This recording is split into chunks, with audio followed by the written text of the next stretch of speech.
Hello everyone, मैं हूं शिवम द्विवेदी और स्वागत है आप सभी का हमारे इस चैनल ज्ञानोदय के गुरुजी पर।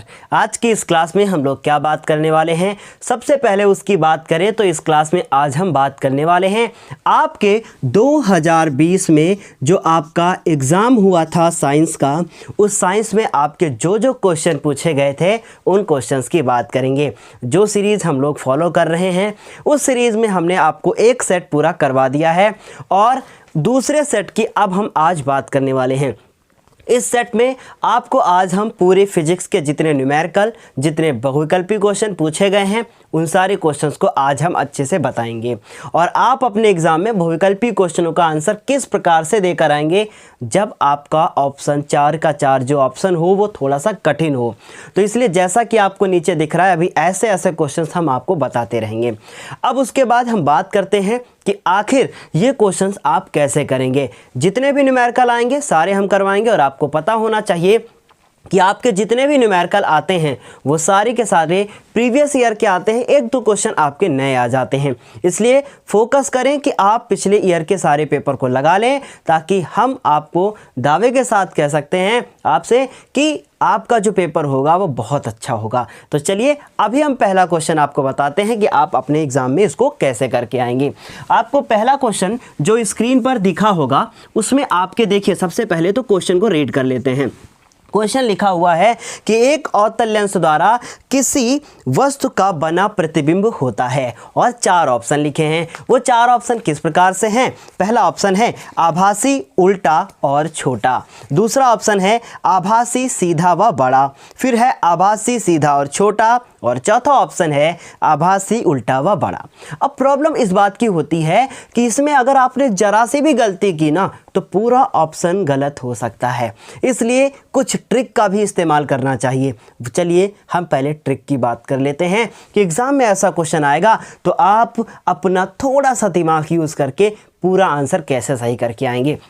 पहला ऑप्शन जो आपको दिख रहा है उसमें लिखा हुआ है आभासी। मैं ऐसी ट्रिक बताऊंगा कि गलत होगा ही नहीं। आभासी, उसके बाद उल्टा लिखा हुआ है और उसके बाद छोटा। आभासी, उल्टा और छोटा। दूसरे ऑप्शन में भी इन्होंने फिर से लिख दिया है आभासी और आभासी के साथ साथ इन्होंने लिखा है इन्होंने सीधा और उसके बाद बड़ा। तो क्या ये ऑप्शन हो सकता है उसके बारे में हम बात करेंगे। फिर उसके बाद इन्होंने तीसरा ऑप्शन दिया है आभासी, सीधा और छोटा। देखिए ट्रिक ऐसी जो आपको हमेशा काम आएगी। ऐसा क्वेश्चन जब भी आता है तो हमारा क्वेश्चन जरूर कहीं ना कहीं जरा सी मिस्टेक में पूरा गलत हो जाता है। इसलिए अगर तुक्का भी मारना हो तो कैसे इसको हम लोग करेंगे। फिलहाल हमारे पढ़ाने के बाद आपको तुक्का मारने की ज़रूरत नहीं पड़ेगी। देखिए लिखा है आभासी, उल्टा छोटा, आभासी, सीधा बड़ा, आभासी, सीधा व छोटा और आभासी, उल्टा और बड़ा। अब एक बात आप बिल्कुल दिमाग में बिठा लीजिए कि आभासी कभी भी अगर प्रतिबिंब बनेगा तो हमेशा वो सीधा होगा। कभी भी आपको आभासी प्रतिबिंब उल्टा नहीं आपका प्रतिबिंब बनता है, वास्तविक प्रतिबिंब हमेशा उल्टा बनता है। इसलिए एक बात तो तय हो गई कि आभासी के साथ जो सीधा लिखा है वो कहीं ना कहीं आंसर हो सकता है, तो आभासी के साथ जो उल्टा लिखा है तो वो तो बिल्कुल नहीं हो सकता। तो पहला खत्म। आभासी के साथ उल्टा, लो अब ये खत्म। अब आपके 2 ऑप्शन बचे हैं, इन्हीं में से कोई ना कोई सही होगा। अब देखिए आभासी, सीधा और बड़ा, आभासी, सीधा और छोटा। देखिए बहुत ध्यान से सुनिएगा बात को। हम बनाते हैं यहाँ पर एक अवतल लेंस। ये हो गया इसका मुख्य अक्ष। मान लीजिए हमने यहाँ पर वस्तु को रखा। ये वस्तु से चलने वाली प्रकाश किरणें जैसे ही इस प्रकाशिक तल के पास पहुँचेंगी ऐसे फैल जाएंगी। दूसरी प्रकाश किरण हमेशा यहाँ से निकलती है। ये प्रकाश की किरण यहाँ से जाएगी तो इसको अगर हम लोग पीछे बढ़ाना शुरू करेंगे तो इसका जो यहाँ पर प्रतिबिंब बनेगा वो ऐसा बनेगा। इसका ये मतलब हुआ कि आभासी के साथ सीधा और जो छोटा बनेगा वो ऑप्शन सही होगा। इसलिए आभासी, सीधा और छोटा वाला ऑप्शन मेरा राइट होगा। बड़ा वाला ऑप्शन हमेशा गलत होगा क्योंकि उत्तल लेंस ही बड़ा प्रतिबिंब बनाता है। आभासी, अवतल लेंस कभी भी बड़ा प्रतिबिंब नहीं बनाता। इस तरीके से आपको अपने एग्जाम में बहुविकल्पी प्रश्नों के आंसर देना है। पहला तो आपका बिल्कुल सही हो गया होगा। दूसरा क्वेश्चन आपको स्क्रीन पर दिख गया है। आपने देखा कि दूसरे क्वेश्चन में पूछ रहे हैं दूरदृष्टि दोष के कारण वस्तु का प्रतिबिंब बनता है। मतलब किसी व्यक्ति को दूरदृष्टि दोष हो गया है और दूरदृष्टि दोष में दूर का तो दिखता है परंतु पास का नहीं दिखता है। अब देखिए इसमें भी आपको ट्रिक मैं बताऊंगा। पहला ऑप्शन लिखा है रेटिना पर, तो एक चीज तो जान लीजिए कि स्वस्थ मनुष्य का की आंख में जो प्रतिबिंब बनता है वो रेटिना पर बनता है। अगर किसी को दोष हो गया है तो कभी भी रेटिना पर प्रतिबिंब नहीं बनेगा। तो दूसरा ऑप्शन है रेटिना के आगे। अब मैं आपको बताऊंगा कि जो कुछ लोग जिन्होंने कभी कुछ पढ़ा नहीं होता है उनके लिए हमेशा प्रॉब्लम हो जाती है कि वो ऐसा ऑप्शन टिक करके आते हैं जो कभी हो ही नहीं सकता था। इसलिए बहुत ध्यान से देखिए, मैं एक एक ऑप्शन के बारे में बताऊंगा। अगला है नेत्र लेंस पर। तो एक चीज़ तो जान लीजिए कि कभी भी नेत्र लेंस पर हमारा प्रतिबिंब बनता ही नहीं है। तो इसमें से चार में से कौन सा ऑप्शन सही है, पहले ध्यान से सुने। रेटिना पर स्वस्थ मनुष्य की आंख का प्रतिबिंब बनता है, तो रेटिना तो बिल्कुल गलत। और नेत्र लेंस ये कैसा ऑप्शन है, ये तो बिल्कुल गलत। अब इसमें होगा या इसमें होगा, देखिए ध्यान से, अब सुनिए बहुत ध्यान से। एक होता है दूरदृष्टि दोष, एक होता है निकट दृष्टि दोष। एक होता है दूरदृष्टि दोष, दूसरा होता है निकट दृष्टि दोष। दूरदृष्टि दोष में हम लोग उत्तल लेंस का उपयोग करते हैं, निकट दृष्टि दोष में अवतल लेंस का उपयोग करते हैं, और दूरदृष्टि दोष में नेत्र का गोलक छोटा हो जाता है और निकट दृष्टि दोष में नेत्र का गोलक बड़ा हो जाता है। बस इतना ही तो ध्यान रखना है कि देखिए नाम छोटा और लेंस भी छोटा। उत्तल नाम से छोटा है ना, देखिए अक्षर छोटे हैं। उसके बाद ये भी छोटा छोटा छोटा छोटा, और नाम बड़ा क्योंकि दूर और निकट में निकट का नाम बड़ा है। फिर अवतल ये भी बड़ा है, ये वास्तव में बड़ा ही है।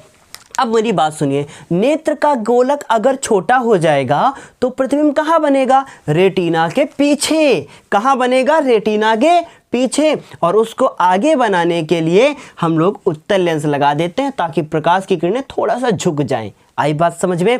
इसलिए कौन सा ऑप्शन होगा, रेटिना के पीछे होगा। अब रेटिना के आगे वाला ऑप्शन कब सही होगा, अगर व्यक्ति को दूर नहीं निकट दृष्टि दोष हो जाए, तो ये वाला भी गलत। ऑप्शन कौन सा सही होगा, रेटिना के पीछे या रेटिना से पीछे। क्लियर है इतनी बात। अगर आपको अच्छे से समझ में आ रहा है तो आप वीडियो को लाइक ज़रूर कर सकते हैं। देखिए अब ये चीज़ कहीं पर आप लिख लीजिएगा, इसमें गोलक छोटा होता है और इसमें गोलक बड़ा होता है। अगर छोटा हो जाएगा तो प्रतिबिंब पीछे बनेगा, ना कि आगे। क्लियर है बात। चले अब अगला जो है आप क्वेश्चन देखिएगा। तीसरा क्वेश्चन जो आपको स्क्रीन पर दिख रहा है, देखिए अब ऐसा क्वेश्चन अगर मैं आपको समझाऊं तो बिल्कुल समझा सकते हैं। मैंने बहुत सारे बच्चों को इसे समझाया है, लेकिन बस इसकी हम छोटी सी एक ट्रिक बताना चाहते हैं, उससे आप हमेशा याद रखेंगे और आपका कभी भी क्वेश्चन गलत नहीं होगा। लेकिन फिर भी आप जानना ही चाहेंगे कि ये कैसे आया, तो आप मुझे कमेंट करके बता दीजिएगा, मैं नेक्स्ट वीडियो में आपको बता दूंगा। क्वेश्चन क्या लिखा है, दो चालक तार हैं जिनके पदार्थ लंबाई तथा व्यास में समान है। मतलब पदार्थ भी समान है, लंबाई भी तार की समान है और साथ ही साथ मोटाई भी समान है। कह रहे हैं किसी वैद्युत परिपथ में इन्हें पहले श्रेणी क्रम में जोड़ा गया है और फिर समांतर क्रम में जोड़ा गया है। मतलब कहने का यह है कि पहले दोनों को श्रेणी में जोड़ दिया गया है, फिर कुछ ऑब्जर्वेशन कर लिए गए हैं, फिर उसके बाद समांतर में जोड़ा गया है। फिर कह रहे हैं श्रेणी तथा समांतर, पढ़ते जाइएगा, श्रेणी तथा समांतर क्रम में संयोजन में उत्पन्न ऊष्मा का अनुपात क्या होगा। देखिए मेरी बात ध्यान से सुनिए, बस इसमें आप बहुत ध्यान से सुन लीजिए, श्रेणी और समांतर। एक बात ध्यान से सुनिएगा, श्रेणी क्रम में प्रतिरोध का जो मान होता है, बहुत ध्यान से सुनिएगा, श्रेणी क्रम में जो प्रतिरोध का मान होता है वो होता है ज़्यादा और समांतर क्रम में प्रतिरोध का मान होता है कम। इसलिए श्रेणी क्रम में जो प्रतिरोध का मान कितना होता है, ज़्यादा होता है, इसलिए ऊष्मा जो होती है वो कम होती है उत्पन्न और इसमें ऊष्मा ज़्यादा उत्पन्न होती है क्योंकि धारा इसमें ज़्यादा बहती है। इसलिए इसका अनुपात होता है 1 और इसका होता है 4।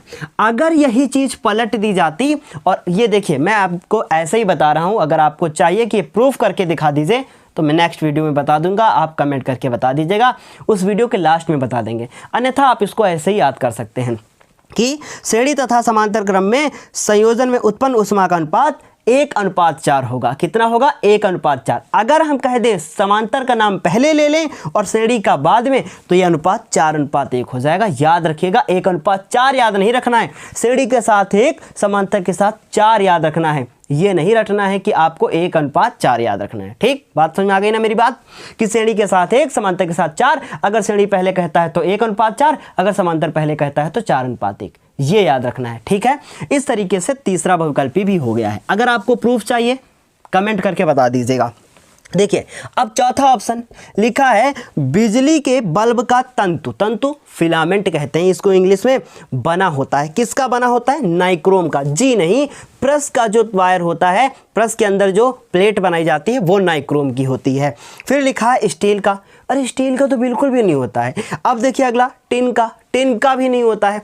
फिर किसका होता है? टंगस्टन का। जो बल्ब का फिलामेंट होता है वो टंगस्टन धातु का बना होता है। याद कर लीजिए, कौन सी धातु का?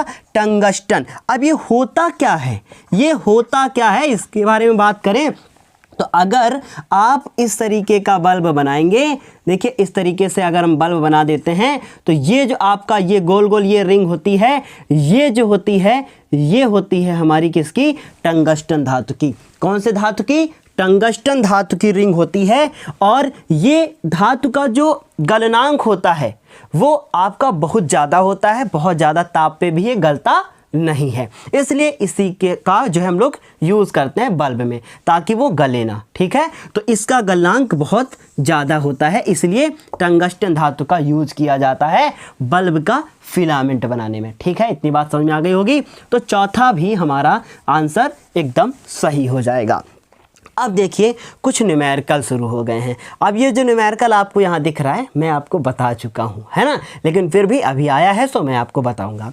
लिखा है सम्मुख चित्र में दर्शाए अनुसार, चित्र आपको दिख गया होगा, लिखा है सम्मुख चित्र में दर्शाए अनुसार एक प्रकाश की किरण माध्यम ए से माध्यम बी में प्रवेश करती है। अब कह रहे हैं चित्र को देखकर बताइए कि कौन सा माध्यम अधिक सघन है और कौन सा माध्यम कम सघन है। अब उसके बाद फिर पूछा गया है कि माध्यम ए के सापेक्ष माध्यम बी का अपवर्तनांक भी ज्ञात कीजिए। ऐसा न्यूमेरिकल जब कभी भी आएगा तो 4 का भी आ सकता है, इसलिए बहुत ध्यान से इसको हम लोग सॉल्व करेंगे। देखिए कैसे करेंगे, ये एक ऐसे लाइन खींची हुई है, उसके बाद ये इधर से ऐसे लाइन खींची हुई है। एक प्रकाश की किरण आ रही है, कैसे आ रही है प्रकाश की किरण? इस प्रकार से प्रकाश की किरण ऐसे आ रही थी। आने के बाद ये थोड़ा सा ऐसे घूम गई है, मतलब कि ये सीधे न जाके ऐसे हो गई है। उसके बाद यहाँ पर एक कोण दिया है जो कि कितना दिया हुआ है? 45 डिग्री। ये क्वेश्चन ही मैं आपको करवा चुका हूँ, अभी ज़्यादा दिन नहीं हुए हैं, पर फिर भी मैं आपको बता देता हूँ। उसके बाद यहाँ पर जो लिखा है, यहाँ पर लिखा है माध्यम ए मतलब मीडियम ए, और यहाँ पर लिखा हुआ है माध्यम बी हो गया हमारा। अब इन्होंने क्या बोला है? इन्होंने कहा है कि कौन सा माध्यम कम सघन है और कौन सा माध्यम अधिक सघन है, ये पूछा है। कौन सा माध्यम अधिक सघन है, बस इतना ही बता दीजिए। देखिए ध्यान से, ये प्रकाश की किरण ऐसे आ रही थी, इस प्रकाश की किरण को सीधे जाना चाहिए था, परंतु ये अभिलंब से दूर हट गई। तो कभी भी जब प्रकाश की किरण अभिलंब की ओर आती है तो वो वाला माध्यम अभिलंब की ओर आती है, तो इसका मतलब ये नीचे वाला माध्यम सघन होगा। कब? जब ये इधर आती तब। अभी तो फिर ऊपर वाला माध्यम सघन है क्योंकि ये वाली किरण दूर जा रही है। ठीक, तो नीचे वाला विरल और ऊपर वाला सघन। तो पहली लाइन का आंसर मिल गया कि माध्यम ए जो है वो सघन है, माध्यम ए जो है ए अधिक सघन है, तो वही चीज़ हम लिख देंगे, माध्यम ए अधिक सघन है। ये हमारा पहला आंसर हो गया। क्लियर है ना इतनी बात? अगर प्रकाश की किरण आए और सीधे जाना था इसको, लेकिन ये दूर हट जाए तो ये वाला सघन होगा और ये वाला विरल होगा क्योंकि ये दूर हट रही है। ठीक, ये तो थी सिंपल सी बात। ये कहाँ पे है? प्रकाश के अपवर्तन के नियम में बताया गया है। अब हमसे बोला गया है माध्यम ए के सापेक्ष माध्यम बी का जो है अपवर्तनांक। इसका मतलब हमसे पूछा गया है ए के सापेक्ष बी का, ध्यान से सुनिएगा, माध्यम ए के सापेक्ष, माध्यम ए के सापेक्ष किसका अपवर्तनांक, बी का अपवर्तनांक, बी का अपवर्तनांक, जिसके सापेक्ष कहा जाएगा, ध्यान से सुनिएगा, जिसके सापेक्ष कहा जाएगा उसको आप आगे लिखेंगे और जिसके सापेक्ष नहीं कहेगा, जिसका अपवर्तनांक निकालना है, उसको आप पीछे लिखेंगे। लेकिन क्या हम NB/NA लिखें? जी नहीं, यहाँ पर हमें कोण दिए हुए हैं तो हम यहाँ पर फॉर्मूला क्या यूज़ करेंगे, फॉर्मूला यूज़ करेंगे sin I/sin R वाला फॉर्मूला यूज़ करेंगे, जिसे स्नेल का नियम कहते हैं। लेकिन प्रॉब्लम इस बात की है कि क्या हमें I दिया है? बिल्कुल नहीं, ये हमारा I होता है अभिलंब और आपतित किरण के बीच, और अभिलंब और अपवर्तित किरण के बीच R होता है, इसलिए I और R निकालना पड़ेगा। तो देखिए यहाँ हम लिख रहे हैं, चूंकि I का मान निकालना है तो यहाँ है 90। देखिए पहले मैं बता चुका हूँ, अभी पिछले 1-2 वीडियो में बताया मैंने, लेकिन फिर भी हम कोशिश कर रहे हैं कि अच्छे से ही बताएं। 90 में से अगर हम 60 को घटाएंगे तो ये वाला मान मिलेगा। क्यों घटाएंगे? क्योंकि यहाँ पर 90 डिग्री का कोण होता है। तो 90 में से हम लोग 60 को माइनस करेंगे तो हम लोगों को 30 डिग्री मिलेगा I बराबर, और R निकालना है तो हम लोग क्या करेंगे, 90 में से 45 को माइनस करेंगे तो 45 मिलेगा R बराबर। तो साइन I, तो साइन 30 हो गया, और R तो साइन R की वैल्यू कितनी है? 45। इस तरीके से हमारा ये आंसर हो गया। अब प्रॉब्लम इस बात की है कि इसे कैसे आगे सॉल्व करें। देखिए ध्यान से सुनिए, ध्यान से, है ना। साइन 30 की वैल्यू होती है 1/2 और साइन 45 की वैल्यू 1/√2। इसी तरीके का क्वेश्चन मैंने आपको इससे पहले बताया है। ठीक है, क्लियर है इतनी बात? अब ध्यान से सुने। हाँ, यहाँ पे कुछ और वैल्यू थी, यहाँ पे कुछ और थी, वो तो अलग चीज़ है ना। देखिए 1/2 और उसके बाद ये पलट जाएगा √2/1 हो जाएगा। अब ये जो √2 लिखा हुआ है, ये जो √2 लिखा है इसे लिखा रहने दीजिए, और नीचे जो 2 लिखा है इसे √2 गुणे √2 कर लीजिए, क्योंकि ये 2 में 2 बार √2 छुपा हुआ है। तो √2 से √2 खत्म। इस तरीके से आंसर आ गया 1/√2। और आप चाहो तो यहाँ पर वैल्यू आप रख सकते हो √2 की, पर कोई बात नहीं, इतना बिल्कुल सही होगा। इस तरीके से ये हमारा आंसर आ गया। अब आपके दिमाग में चल रहा होगा कि कोई भी न्यूमेरिकल करते हैं तो लास्ट में हम लोग उसका मात्रक लिखते हैं, लेकिन मेरे लाल इसका कोई भी मात्रक नहीं होता है। अपवर्तनांक का कोई भी मात्रक नहीं होता है, रेखीय आवर्धन का भी कोई मात्रक नहीं होता है। तो इस तरीके से आपको क्वेश्चन करना है। अगर कोई डाउट है तो कमेंट बॉक्स आपके लिए बिल्कुल खुला है, स्वागत है वहाँ पर आपका, और आप वहाँ पर कमेंट करके बता सकते हैं।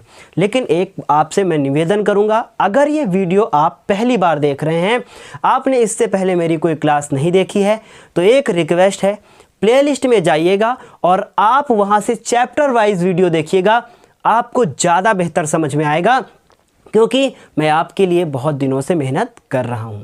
इसलिए अगर आप वहां से देखना शुरू करते हैं और आपने अभी तक कुछ भी नहीं पढ़ा है, मैं 100% कहता हूं कि आप अपने एग्ज़ाम में जितना आपने सोचा है उससे ज़्यादा बेहतर करके आएंगे, अगर आप मेरे वीडियोस को देख रहे हैं तो। क्योंकि आपको शायद ये बात नहीं पता होगी कि जितने भी यूट्यूब पे चैनल हैं, मैं उनकी बेइज्जती तो नहीं करना चाहूँगा, पर इतना ज़रूर कहना चाहूँगा कि आप अगर थोड़ा सा भी विश्वास रखें मुझ पर, आपके एग्ज़ाम में यहीं से क्वेश्चन अगर ना बन के आए, तब आप वापस आके जो मन करे वो कमेंट कीजिएगा, जो मन करे आप मुझे बोलिएगा। पर 100% कहते हैं, एग्ज़ाम में आपके अगर इससे क्वेश्चन नहीं आते हैं तब आप आकर हमसे कुछ कहिएगा, 100% आपके इसी से क्वेश्चन आएंगे जो आप हमारे वीडियोज़ को देख रहे हैं। क्योंकि ये मेरा पर्सनली नहीं, बहुत टाइम से ये एक्सपीरियंस हमारा कह रहा है कि मैंने बहुत टाइम से देखा है ऐसा कि जितना भी हम आपको दे रहे हैं वो 100% दे रहे हैं, क्वेश्चन इसी से मिलेंगे। 100% आपके लिए हम ये बात बोलते हैं कि आप बस कुछ मत कीजिए, कोई एक प्रीवियस ईयर के पेपर की बुक ले लीजिए, अनसॉल्व ले लीजिए, पिछले ईयर के पेपर को सॉल्व करना शुरू कर दीजिए। आपने जो कभी सोचा नहीं होगा आप उससे ज़्यादा बेहतर कर सकते हैं। क्योंकि कोरोना काल जो अभी चल रहा था आपको पता ही होगा, सबको ये बात पता ही है, तो इसलिए पेपर का जो पैटर्न होगा वो थोड़ा सा आपके लिए आसान हो सकता है। क्वेश्चन आसान होंगे, रिपीटेड होंगे, ये हम 100% कह सकते हैं। नए क्वेश्चन आपको नहीं मिलेंगे, रिपीटेड क्वेश्चन आने की बहुत ज़्यादा संभावना है। क्योंकि इसलिए पढ़ाई अच्छे से नहीं हो पाई है, पर जितना टाइम आप लोगों को मिला है उतना टाइम शायद ही किसी को मिलेगा। अभी सीबीएसई बोर्ड ने हाल में ही जो है क्या कर दिया है, अपनी स्कीम को जारी कर दिया है। यूपी बोर्ड की स्कीम भी आने वाली ही है और एग्ज़ाम आपके मई में हो सकते हैं। तो आपके पास अभी बहुत लंबा टाइम है, आप उसे अच्छे से कवर कीजिए, अच्छे से क्वेश्चंस को तैयार कीजिए। बार बार हम आपसे कह रहे हैं कि लगातार प्रयास करें, हर चीज़ को अच्छे से करने की कोशिश करें। आपने जिस दिन से शुरू कर दिया कि आज से मुझे पढ़ना है, फिर ये मान लीजिए कि फिर आपको रुकना नहीं है। लगातार आप मेहनत करते जाएं, लगातार आप पढ़ते जाएं और रिवीज़न ज़रूर करें। रिवीज़न हर चीज़ का ज़रूरी है, चाहे आप उसे 10 मिनट का टाइम ही क्यों ना दें। पर आप कहीं घूमने जाएं, आप कुछ काम कर रहे हो तो आपके दिमाग में इंग्लिश की पोएम जो है वो चल रही हो कि into the sunshine full of the light, है ना, leaping and flashing from Morton light. ये 4 लाइन के जो पोएम्स हैं ये सेंट्रल आइडिया है, और जो सिनोनिम एंटोनिम्स हैं इनको आप अपनी डेली लाइफ से जोड़ें और इन पे आप बहुत ज़्यादा ध्यान दें जो आपको नंबर दिला सकते हैं। इंग्लिश एक ऐसा सब्जेक्ट है जिसमें आप बहुत अच्छा स्कोर कर सकते हैं। हिंदी एक ऐसा सब्जेक्ट है जिसमें आप बहुत ज़्यादा स्कोर कर सकते हैं। साइंस और मैथ ये दोनों ऐसे सब्जेक्ट हैं कि क्वेश्चन कहीं से भी बन सकता है, इसलिए आप केवल इसमें प्रीवियस ईयर पे ज़्यादा ध्यान दें। रिपीटेड क्वेश्चन आने की संभावना है, डरे नहीं, अपने मन से डर निकाल दें, सिर्फ आप मेहनत करें, पढ़ें बस। इसके अलावा आपको कुछ भी करने की ज़रूरत नहीं है। रिज़ल्ट की चिंता छोड़ दीजिए पहली बात, क्योंकि चिंता में आप ना पढ़ नहीं पाते, इसलिए रिज़ल्ट की चिंता छोड़ दीजिए, बस आप पढ़ना शुरू कर दीजिए, है ना। ये लंबा सा ज्ञान जो हमारा है आपके लिए काम आएगा। अब देखिए ध्यान से, अगला क्वेश्चन जो हम आपको अभी बताने वाले हैं वो आपके लिए फिर इम्पॉर्टेंट है। हर एक क्वेश्चन आपके लिए इम्पॉर्टेंट है। अगला क्वेश्चन क्या कहता है? अगला क्वेश्चन कहता है निकट दृष्टि दोष से पीड़ित व्यक्ति का दूर बिंदु नेत्र के सामने 80 सेंटीमीटर का है। इसका मतलब एक कोई निकट दृष्टि दोष से पीड़ित व्यक्ति है। अभी मैंने बताया निकट दृष्टि दोष के लिए अवतल लेंस का उपयोग करते हैं। कह रहे हैं दूर बिंदु नेत्र के सामने 80 सेंटीमीटर दूरी पर है। इसका मतलब दूर बिंदु होता कितना है? अनंत। लेकिन अब कितना हो गया है? अब हो गया है 80 सेंटीमीटर। इसका मतलब वो केवल 80 तक देख सकता है, उसके आगे उसको नहीं दिखता है। 80 तक देख सकता है, उसके आगे उसको नहीं दिखता है। क्लियर है इतनी बात? उसके आगे वो नहीं देख पाता है। फिर लिखा है इस दोष को संशोधित करने के लिए आवश्यक, इस दोष को संशोधित करने के लिए आवश्यक लेंस की प्रकृति तथा क्षमता क्या होगी। मतलब लेंस की इन्होंने प्रकृति पूछी है और साथ ही साथ इन्होंने क्षमता पूछी है। तो लेंस की क्षमता के लिए आपको फोकस दूरी निकालनी पड़ेगी। इसलिए पहला काम होगा कि इसकी फोकस दूरी निकालें। फोकस दूरी जब आ जाएगी उसके बाद ही आपको लेंस की क्षमता निकालनी है। तो चलिए लिखते हैं क्वेश्चन को। इन्होंने कहा है दूर बिंदु नेत्र के सामने 80 सेंटीमीटर की दूरी पर है। इसका मतलब 80 सेंटीमीटर की दूरी पर प्रतिबिंब बन सकता है, बन सकता है। इसलिए v बराबर कितना होगा? v बराबर होगा 80 सेंटीमीटर। कितना होगा? 80 सेंटीमीटर। फिर लिखा है इस दोष को संशोधित करने के लिए कौन सा लेंस चाहिए? तो अवतल लेंस चाहिए, निकटदर्शी दोष है। फिर कह रहे हैं कि दोष को दूर करना है। इसका मतलब अगर वस्तु को अनंत पे रखा जाए तो वो देख ले। कौन देख ले? जिसको वो देखना चाहता है। इसका मतलब u बराबर क्या होना चाहिए? इनफाइनाइट। याद रखें, अनंत में इनफाइनाइट, अनंत मतलब इनफाइनाइट, निकटदर्शी दोष में इनफाइनाइट मतलब अनंत का यूज करते हैं, दूरदर्शी दोष में 25 सेंटीमीटर। तो u बराबर कितना आप लिखोगे? u बराबर लिखोगे आप कितना? इनफाइनाइट मतलब अनंत। ठीक, अब ये निगेटिव होगा और ये भी कैसा होगा? निगेटिव ही होगा। ये क्यों निगेटिव होगा? इसलिए निगेटिव होगा क्योंकि ये अवतल लेंस है। ठीक, अब मेरी बात ध्यान से सुनिए। कौन सा क्वेश्चन है ये? आपका ख नंबर क्वेश्चन है, सेकंड का ख का मैं करा चुका हूं। अब देखिए इसको हल करते हैं। आपने फॉर्मूला पढ़ा है कि लेंस के लिए फोकस दूरी का 1/f बराबर 1/v minus 1/u। 1/v, v की वैल्यू कितनी है? माइनस का 80, और u की वैल्यू कितनी है? इनफाइनाइट, वो भी माइनस का, तो 1/f। अब देखिए एक दिन मैंने आपको बताया था, पहले लिख लेते हैं फिर बताते हैं ना। 1/80, ये माइनस ऊपर लगा दिया, माइनस माइनस प्लस हो गए, 1/इनफाइनाइट। अगर कहीं भी आपको 1/इनफाइनाइट दिख जाए तो आप उसका जो आंसर है वो लिख कर आएंगे कितना? 0, क्योंकि इनफाइनाइट का मतलब होता है 1/0, 0 ऊपर जाएगा तो 0। अब देखिए ध्यान से फिर से बता ही देता हूँ ना, 1/इनफाइनाइट का मतलब 1/0, 0 ऊपर गया, सो आपका आंसर आ गया 0/1, और जो किया आपको लिखना है कितना? 0। तो ये तो 0 हो गया, मतलब खत्म। तो f बराबर आपका आंसर आ गया माइनस का 80 सेंटीमीटर। ये आपका f का वैल्यू हो गया। पलट दिया मैंने उसको, इस तरीके से f की वैल्यू हो गई। अब इसके बाद बहुत ध्यान से सुने, इसके बाद अब आपको क्या करना है? इसकी लेंस की क्षमता निकालनी है। कौन सा लेंस यूज करोगे आप? अवतल लेंस यूज करोगे, क्योंकि इसको निकट दृष्टि दोष है। अब लिखेंगे चूंकि लेंस की क्षमता, लेंस की क्षमता पूछी गई है, तो लेंस की क्षमता क्या होता है? फॉर्मूला P बराबर 100/f। 100 क्यों लगाया मैंने? क्योंकि ये इन्होंने सेंटीमीटर में यहाँ पर दिया है, इसलिए सेंटीमीटर की वजह से 100 लगाना पड़ा। अगर यह मीटर होता तो हम लोग क्या करते बताइए। देखिए ये क्वेश्चन कैसे आ सकता है? इस बार फोकस दूरी पूछेगा, लेंस की क्षमता नहीं। देखिए 100 लिखा, f की वैल्यू कितनी है? 80, तो ये 0 से 0 कट गया। 10 कितना हो गया? 8, और हाँ ये निगेटिव है तो ये माइनस ऊपर लगा देते हैं। 2 से 4 से काट दीजिए, नहीं 2 से काट दीजिए, 2 4 को 8 और 2 5 10। 5 कितना हो गया? 4। 5 लिख दीजिए, 4 से इसको डिवाइड कर दीजिए, 5 एकम 4 एकम 4, 1 हुआ, पॉइंट लगाइए, 0 बढ़ाइए, 4 दूनी 8, फिर 2 हुआ, फिर 1 0 बढ़ा दीजिए, और 5 बार में चला गया। इसलिए कितना आंसर आ गया? माइनस 1.25। क्या आंसर हो गया? जी नहीं। लेंस की क्षमता का जो मात्रक होता है वो होता है डायोप्टर, इसलिए आप इसको ये फॉर्मूला लिख कर आएंगे, ये आंसर लिख कर आएंगे, P बराबर माइनस 1.25 डायोप्टर। डी मतलब डायोप्टर, लेंस की क्षमता का मात्रक। इस तरीके से आपको ये करके आना है। उम्मीद है पूरा समझ में आया होगा। 4 नंबर का क्वेश्चन कह सकते हैं इसको, 2 का भी तो फिलहाल पूछा गया है। इस तरीके से ये क्वेश्चन भी पूरा क्या हो गया है? सॉल्व। और देखिए प्रीमियर मैं इसलिए नहीं कर रहा हूँ क्योंकि उसमें आप जल्दी जल्दी नोट नहीं कर पाते हैं, इसमें आप अच्छे से देख लेते हैं वीडियो को, इसलिए प्रीमियर से ज़्यादा बेहतर है कि मैं वीडियो पोस्ट कर देता हूँ ताकि आप शुरू से कंटिन्यू देखें, है ना। तो ये क्वेश्चन भी हो गया। अगला क्वेश्चन क्या है? इसका ग नंबर पूछा है, तारे क्यों टिमटिमाते हैं। हम आपको ये करवा चुके हैं, प्लेलिस्ट में जाके देखना है कि तारे क्यों टिमटिमाते हैं। बहुत ज़्यादा नहीं है, तारे के टिमटिमाने का रीज़न क्या है? वायुमंडलीय अपवर्तन।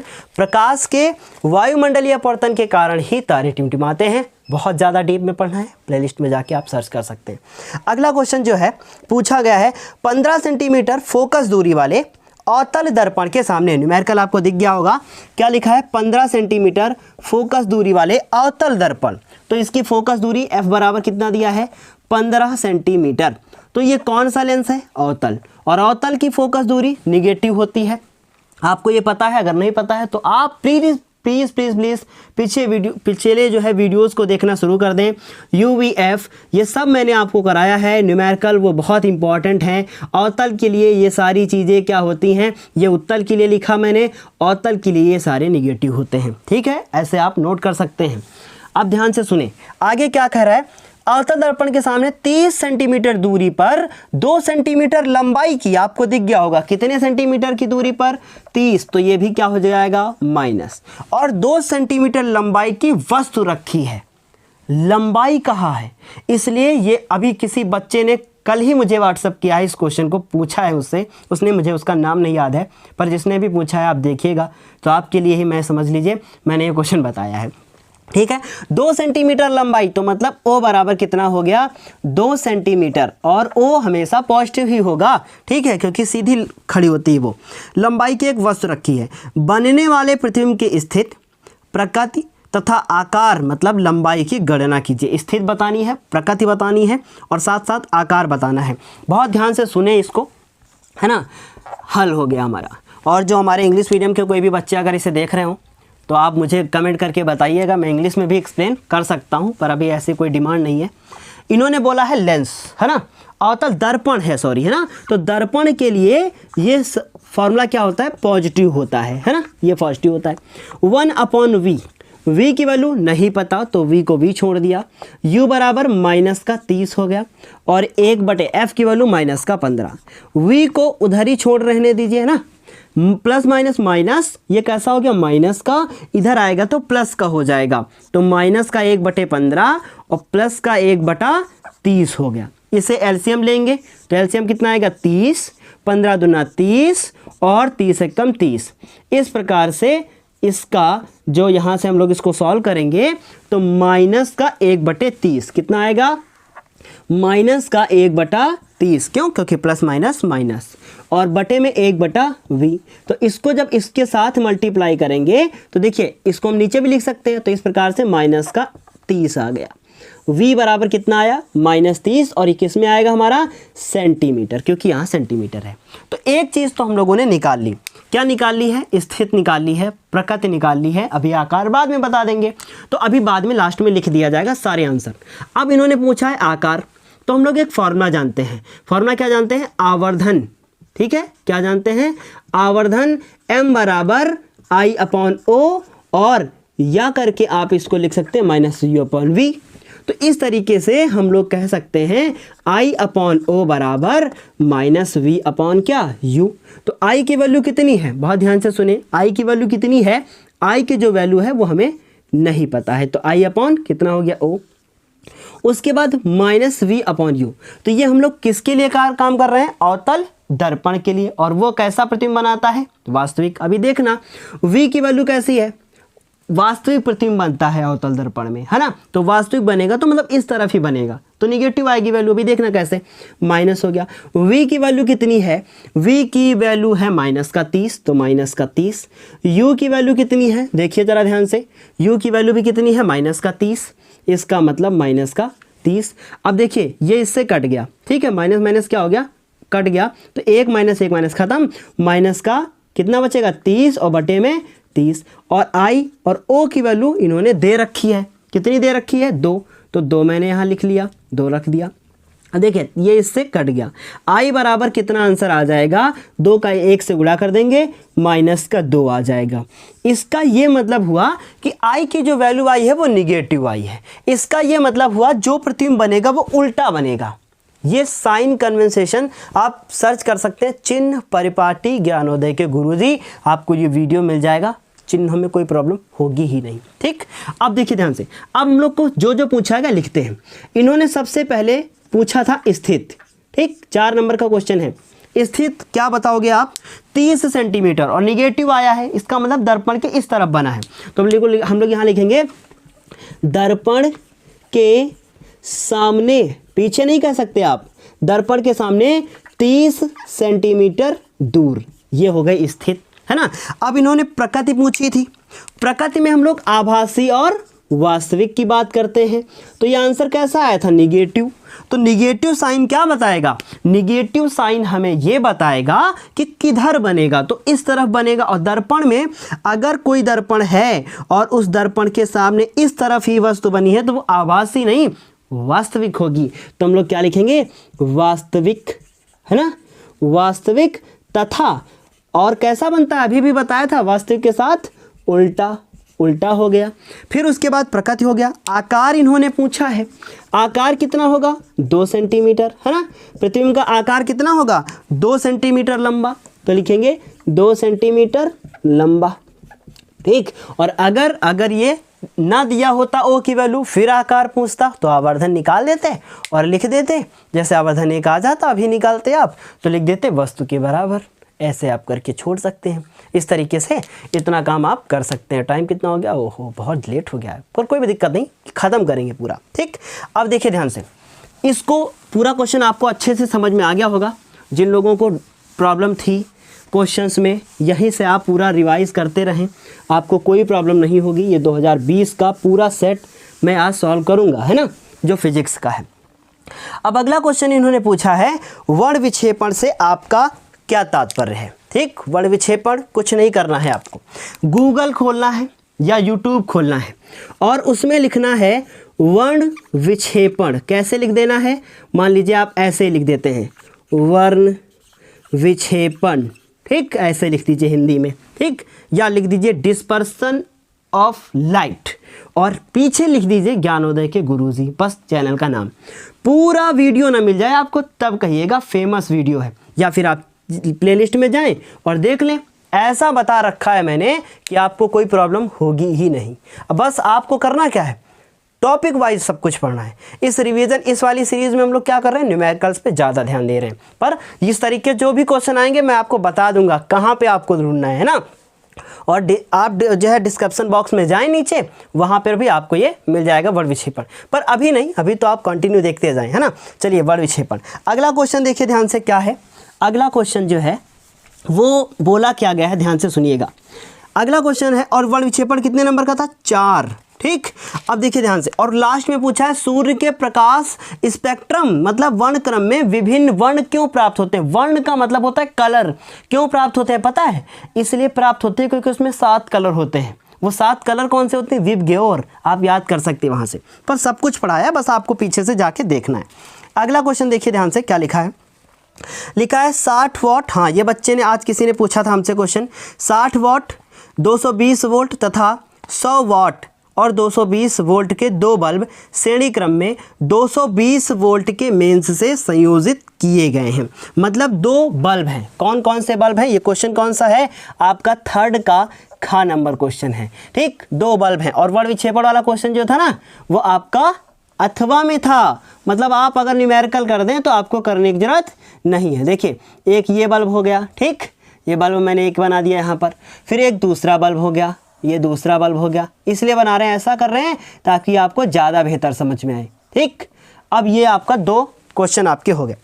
अब इन्होंने जो पहला बल्ब बोला है उस पहले बल्ब में इन्होंने कहा है 60 वाट और 220 वोल्ट।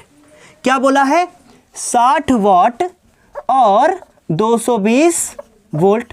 दूसरा जो बल्ब है इन्होंने कहा है 100 वाट और 220 वोल्ट, ये दे दिया है। और बोला है कि इन्हें श्रेणी क्रम में जोड़ा जाता है, मतलब सीरीज कॉम्बिनेशन में, मतलब एक बल्ब ऐसे और एक बल्ब दूसरा और उनको सीधे एक हमने तार से जोड़ दिया, ठीक है। कैसे, श्रेणी क्रम में। कैसे जोड़ते हैं श्रेणी क्रम में, पहले प्रतिरोध का पहला सिरा या पहले बल्ब का पहला सिरा, दूसरे बल्ब, मतलब कुल मिला के ऐसे। मान लीजिए यहाँ बल्ब होता, ऐसे बल्ब की टोपी होती, ऐसे होता, ऐसे होता, इसको ऐसे जोड़ दिया गया है, ऐसे ऐसे ऐसे ऐसे जोड़ दिया गया, ऐसे बोलते हैं श्रेणी क्रम संयोजन, ठीक। इसका पहला सिरा, इसका दूसरा पहले से, और ऐसे जोड़ दिया गया, कोई प्रॉब्लम नहीं। क्या कह रहे हैं कि दोनों विद्युत बल्बों में प्रवाहित होने वाली विद्युत धाराओं की गणना कीजिए। अब मेरी बात एक ध्यान से सुनना, ठीक है। बोला है कि विद्युत धाराओं, अब बताओ कैसे जोड़ा गया है, श्रेणी क्रम में ना। और श्रेणी क्रम में मतलब क्या है, अगर मैंने ऐसे जोड़ दिया है, अब मैं इसको धक्का दूंगा तो ये भी तो उधर गिरेगा कि नहीं, गिरेगा कि नहीं, बताओ। मतलब जो धारा इसमें बहेगी वही धारा इसमें बहेगी, क्यों, क्योंकि श्रेणी क्रम में धारा जो है वो समान बहती है दोनों प्रतिरोधों में, इसलिए दोनों बल्बों में समान धारा बहेगी। एक का निकाल लो, दोनों का पता चल जाएगा, क्यों, सही है ना। अब देखो ध्यान से कैसे करेंगे इस क्वेश्चन को, बहुत ज़्यादा इंपॉर्टेंट है, बहुत बार पूछा गया है, ठीक। देखिए ध्यान से, अब हम ऐसा करें कि पहले बल्ब का प्रतिरोध निकाल लें और फिर दूसरे बल्ब का प्रतिरोध निकाल लें, उन दोनों को श्रेणी क्रम में जोड़ दें, तुल्य प्रतिरोध निकाल लें, फिर 220 के मेंस से जोड़ना है, मेंस क्या होता बताऊंगा मैं आपको, और फिर लगा दो भैया चाचा ओम का नियम और आ गई धारा। नहीं समझ में आया, अब देखो कैसे करना है, ठीक। देखो ध्यान से, हम लोग लिखेंगे पहले बल्ब का प्रतिरोध, क्या निकालेंगे, पहले बड़ा क्वेश्चन है इसलिए थोड़ा सा पेशेंस रखना है, 4 नंबर का है और आपको ज़्यादा न्यूमेरिकल नहीं, वो थ्योरी नहीं करनी पड़ेगी पेपर में। पहले बल्ब का प्रतिरोध, ठीक, डैश कर दिया, पहले बल्ब का प्रतिरोध। फॉर्मूला क्या होता है, फॉर्मूला होता है R बराबर, क्या होगा फॉर्मूला, V² अपॉन P। अब आप सोच रहे होंगे कहाँ से आया, एक फॉर्मूला आपने पढ़ा था V² फॉर्मूला पढ़ा था P बराबर v²/r। ये फॉर्मूला आपने पढ़ा था, बस इसको मैंने यहाँ और इसको यहाँ भेज दिया, ये फॉर्मूला बना लिया। ठीक, तो पहले इसको हम क्या R1 नाम दे दें? बिल्कुल। क्या इसको P1 नाम दे दें? बिल्कुल। V तो दोनों में सेम है तो नाम देने की जरूरत नहीं है। R1 लिखा मैंने, ये R1 हो गया। ठीक, R1 हो गया। V की वैल्यू कितनी है? 220। 220 कितनी बार लिखना है? 2 बार। P की वैल्यू कितनी है? 60, तो 60 लिख लिया मैंने नीचे। ठीक, अब ध्यान से सुनिएगा बात को। अब क्या करना है कि 0 से 0 कट गया और हो गया 22 और गुणे ये 22, मतलब 220 गुणे में कितना? 22 और बटे में कितना हो गया? 6, और ये हो गया हमारा क्या? R1। ठीक, ये हो गया। अब इसको इससे करना है गुणा। देखिए कट भी रहा है, मुझे लग रहा है 2 से काट दो इसको, 11 हो गए। इसको काट दो 2 से 3। अब 220 को 11 से गुणा करना है, 220 को 11 से, तो 220 को पहले मैंने 10 से कर दिया, 220 और एक 0 बढ़ा लिया, फिर 220 को 1 से कर दिया, 0 2 8 और 2 2 8 2 0, ये आंसर आ गया 2 4 2 4 2 0। ठीक, कितना आया? 2 4 2 0 बटे में कितना? 3। ये किससे गुणा कर दिया मैंने? 11 से। ये R1 की वैल्यू आ गई। ठीक, इतनी बात क्लियर। और पीछे क्या लगा दोगे? ओम, ये ओम का निशान है। अब इसी तरीके से दूसरे बल्ब का प्रतिरोध निकाल लीजिए। कैसे? इसी तरीके से क्या लिखोगे आप? दूसरे बल्ब का प्रतिरोध। कैसे करोगे आप? लिखोगे यहाँ पर दूसरे बल्ब का प्रतिरोध। दूसरे बल्ब का प्रतिरोध कैसे निकलेगा? R2 बराबर v²/P2। ये बहुत आसान है। 220 गुणे में 220 और P2 की वैल्यू देखिए ध्यान से। ये देखिए, ये वाट लिखा है ना, तो ये P है, ये क्या है? V है। ये क्या है? ये भी V P है और V है, और ये क्या है? P, तो ये P1, ये P2 और ये V। ठीक है, इतनी बात क्लियर। अब देखो यहाँ P2 की वैल्यू कितनी हो गई? 100। 0 0 0 0 कट गए। 22 गुणे 22 गुणा कर लीजिए, 4 8 4 आएगा, 4 8 4 और ओम, इसलिए R2 की वैल्यू कितनी आ गई? 4 8 4 ओम। ठीक, अब इन्होंने कहा था कि दोनों को श्रेणी क्रम में जोड़ना है, तो हम लोग क्या लिखेंगे? R1 व R2 को कौन से क्रम में? ऐसा ही क्वेश्चन समांतर में भी आ सकता है, को श्रेणी क्रम में। कैसे? श्रेणी आया है, क्वेश्चन आया है ये 2020 में, श्रेणी क्रम में जोड़ने पर। और ऐसा ही क्वेश्चन जब समांतर क्रम में आता है तो बस समांतर में जोड़ देना है। श्रेणी क्रम में जोड़ने पर आपको मिलेगा आगे क्वेश्चन ये। ठीक है, मैं फिर आपको बता दूंगा। अब R बराबर क्या होगा? R1 plus R2। बहुत आसान है, बस आप केवल फॉलो करते जाएं। R1 की वैल्यू कितनी है? 2420/3 और 484, ये आपका हो गया। अब इनको जोड़ दीजिए। ठीक, इनको जोड़ दीजिए। अभी कैसे जोड़ेगा? लासा लेना पड़ेगा। ठीक, तो अब लासा लेंगे तो कितना आएगा? 3। ऊपर हो जाएगा 2420 और 3 से इसको गुणा कर दीजिए, तो 3 चौको 12 के 2, हासिल कितना हुआ आपका? 1। 3 × 24 और 1 25, हासिल कितने हुए? 2। 3 चौको 12, 12 2 14, 14 52। अब इनको जोड़िए। देखिए 0 2 2 5 2 7 और 4 4 8 और 2 और 1 3। इसके बाद बटे में कितना? 3। क्या है? 3 से कटेगा? देखते हैं, ट्राई करते हैं। 3 एकम 3, फिर 3 दूना 6, 2 बचेगा, 3 और 27। जी नहीं कटेगा, पड़ा रहने दीजिए। ठीक है, मुझे डेसिमल में लाने की ज़रूरत नहीं है। अब इतना हो गया है, अब लगाना है ओम का नियम। ठीक, तो हम लोग जानते हैं चूँकि ओम के नियम से, ओम के नियम से, ओम का नियम क्या कहता है? ओम का नियम कहता है I बराबर V/R या V/I बराबर R, एक ही बात है। तो I बराबर, अब V की वैल्यू कितनी है? 220। R की वैल्यू कितनी है? 3872 और अपॉन में है 3। 3 कहाँ जाएगा? ऊपर। तो इस तरीके से 2203 से किया मल्टीप्लाई, 3872 और आपका हो गया ये I। अब आपको करना कुछ नहीं है, अब ये आपको 2 से इसको उड़ा देना है, काट देना है। ठीक, 2 से इसको काट दीजिए, 2 से काटेंगे कितना हो जाएगा? 110।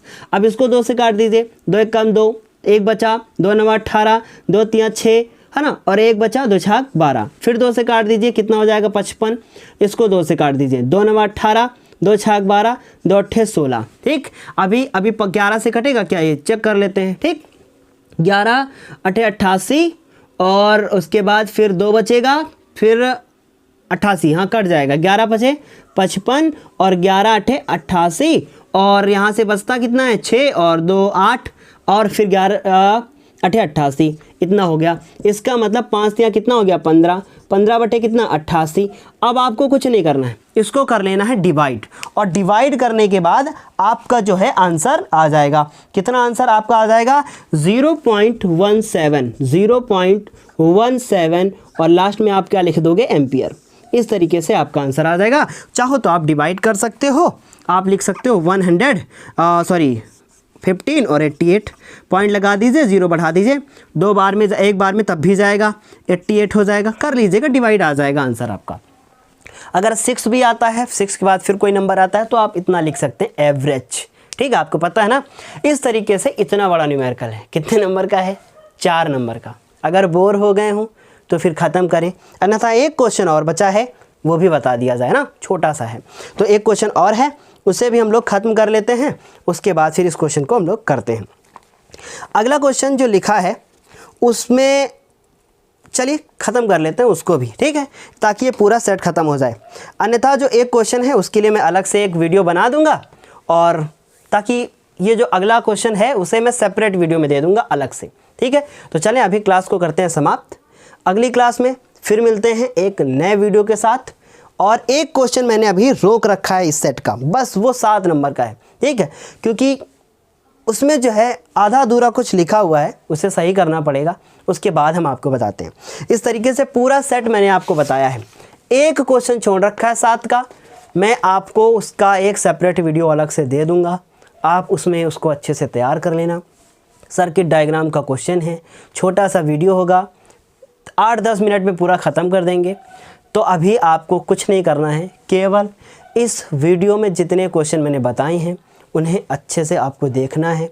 देखने के बाद बस मैंने आपको जितना बताया है, आप इस ऐसे क्वेश्चन जितने आपको मिलते हैं उनको आप लगाते रहिएगा। ऐसे क्वेश्चन आपको जो समांतर क्रम में मिले उसको भी लगाइएगा, वो भी 2020 में पूछा गया है। इस तरीके से आप करोगे 100% आपके नंबर बहुत अच्छे आएंगे। तो चलें अभी क्लास को यहाँ पर करेंगे समाप्त, अगली क्लास में फिर मिलेंगे एक नए वीडियो के साथ। तब तक के लिए धन्यवाद और best of luck for your best future. धन्यवाद।